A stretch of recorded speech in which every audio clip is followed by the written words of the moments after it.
और मैं एक लतीफ़ा सुना दूँ यहाँ पे, जब बात हो ही रही है पानी की। जी। एक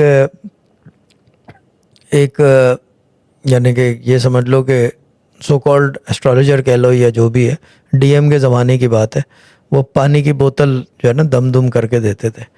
तो कोई पेरेंट आए उनके, किसी बच्चा उनका कहीं गुम हो गया था, क्या था, कोई चक्कर था, तो वो कह लगे कि ये बोतल आप ख़रीद लें पानी की। तो कह रहे हैं कि पानी तो वो जब क्या कहते हैं वो है ही नहीं, तो पानी का क्या करूँगी, कि जब आएंगे तो पिला देना। ठीक है ना? ठीक है, तो ये इस तरह जी। का काम नहीं है, पानी खुद पीना है भाई, किसी को पिला मत जी। देना, और पिला भी सकते हैं, कोई दम का पानी है, ठीक है ना। तो ये एक जी। बात हो गई।